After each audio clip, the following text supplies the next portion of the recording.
اللہ الرحمن الرحیم قال النبی صلی اللہ علیہ وسلم قال الاسود سألت عائشة رضی اللہ تعالی عنہا ما كان النبی صلی اللہ علیہ وسلم فی بیته قالت كان في محنة أهله فإذا حضرت الصلاة خرج إلى الصلاة۔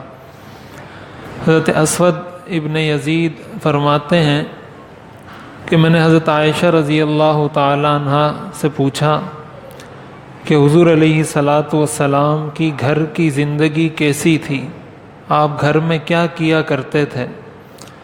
تو حضرت عائشہ رضی اللہ تعالی عنہ نے جواب دیا کہ آپ اپنے گھر والوں کے ساتھ گھر کے کاموں میں ہاتھ بٹایا کرتے تھے، یہاں تک کہ جب نماز کا وقت ہوتا تھا، اذان ہوتی تھی تو پھر آپ سب کو چھوڑ کر مسجد کی طرف چل دیا کرتے تھے۔ اور ایک روایت میں آتا ہے کہ آپ اپنے کپڑوں میں خود پیوند لگا لیا کرتے تھے، اپنے جوتے خود آپ ٹھیک کر لیا کرتے تھے، اپنے کپڑے خود دھو لیا کرتے تھے، اور جو گھر والوں کا کام ہوتا تھا گھر والوں کے ساتھ اس کام میں تعاون کیا کرتے تھے۔ یہ بخاری شریف کی روایت ہے۔ اس سے ہمیں یہ معلوم ہوتا ہے کہ حضور علیہ الصلاۃ والسلام کی گھر کی زندگی کیسی تھی۔ اسلام نے ہمیں ہر چیز میں، ہر باب میں اور ہر شعبے میں تعلیم دی ہے۔ جس طرح ہمیں معاشرے کے اندر ایک مسلمان کی حیثیت سے زندگی گزارنی ہے، وہیں ہم نے اپنے گھر میں بھی ایک مسلمان کی حیثیت سے زندگی گزارنی ہے۔ تو آپ کی گھر کی سنت اور گھر کا طریقہ اور زندگی گزارنے کا اسلوب حضرت عائشہ نے یہ بتایا کہ جو عورتوں کے کام ہوا کرتے تھے، حضور علیہ الصلاۃ والسلام گھر والوں کے ساتھ اس میں تعاون کیا کرتے تھے۔ تو اس سے ہمیں بھی یہ درس ملتا ہے کہ ہم جب اپنے آپ کو مسلمان کہتے ہیں یا اپنی گھر کی زندگی کو سنت کے مطابق بنانا چاہتے ہیں، تو پھر ہمیں یہ کرنا ہوگا کہ جب ہم گھر میں جائیں تو گھر میں دیکھیں کہ گھر میں جو کام ہے، جس کی ضرورت ہے، ہم اس کے اندر اپنے گھر والوں کے ساتھ تعاون کریں۔ یہ اگر بچے ہیں ان کی بھی ذمہ داری ہے۔ ہمارے ہاں معاشرے میں ایک یہ فرق ہوتا ہے بالکل غلط کہ جس گھر میں بچے بچیاں دونوں ہوں تو اس گھر میں بچے کو یعنی لڑکے کو گھر کا کوئی کام نہیں کرنے دیا جاتا۔ یعنی اگر لڑکا جھاڑو اٹھا لے کہ میں جھاڑو دے رہا ہوں یا میں برتن دھو رہا ہوں یا میں کوئی بھی کام کر رہا ہوں، گھر کا والدہ کے ساتھ تعاون کر رہا ہوں، تو فوراً گھر کی عورتیں یا گھر کے بڑے فوراً اس سے چیز لے لیتے ہیں کہ نہیں نہیں یہ تو لڑکیوں کا کام ہے، تم یہ کام کیوں کر رہے ہو؟ فوراً اس سے وہ چیز لے کر اور اس کو وہ کام نہیں کرنے دیتے۔ نتیجہ کیا ہوتا ہے؟ نتیجہ یہ ہوتا ہے کہ جب وہ بڑا ہو جاتا ہے تو اس کی عادت بن جاتی ہے کہ یہ کام تو میں نے کرنا ہی نہیں ہے، اور وہ یہ کام کرنے کو ایک طرح سے، اللہ بچائے، ایک طرح سے بےغیرتی سمجھتا ہے اس چیز کو کہ میں تو مرد ہوں، میں جھاڑو کیوں لگاؤں، میں تو مرد ہوں، میں برتن کیوں دھوؤں، میں تو مرد ہوں، میں کپڑے کیوں استری کروں۔ اور یہ مزاج اس کا بناتے ہیں والدین۔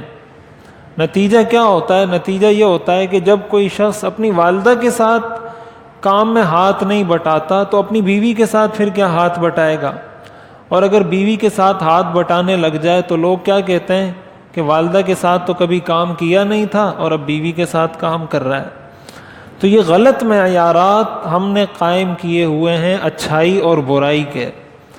بچے کو شروع سے یہ تربیت دینی چاہیے، چاہے وہ لڑکا ہو چاہے وہ لڑکی ہو، کہ وہ اپنے گھر کے کاموں میں، چاہے وہ جھاڑو دینا ہو، چاہے وہ برتن دھونا ہو، چاہے وہ کپڑے استری کرنے ہوں، ان کو اس چیز کی تربیت دی جائے کہ وہ گھر والوں کے ساتھ اس چیز میں تعاون کریں۔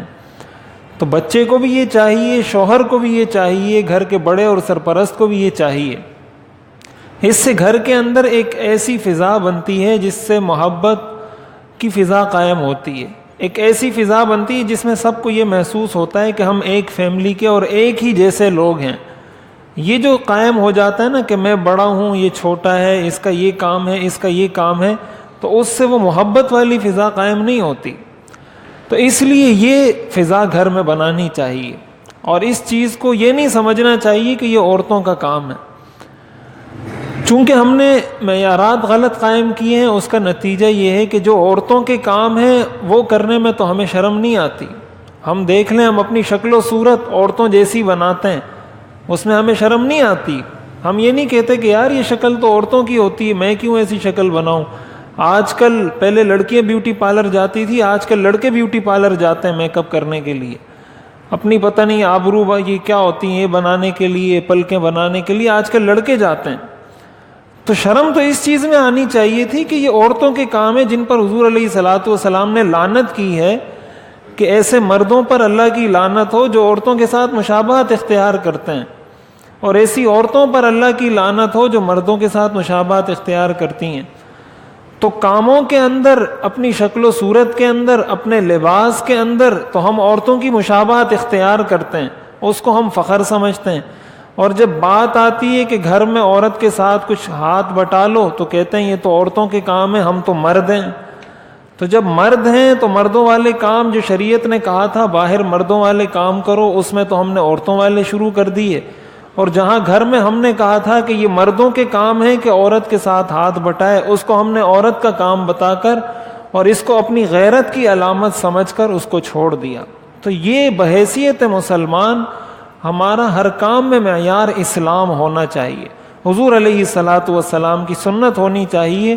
اور وہ سنت یہی ہے کہ گھر میں انسان جائے تو گھر والوں کے ساتھ تعاون کرے. اللہ تعالی عمل کرنے کی توفیق عطا فرمائے. الحمدللہ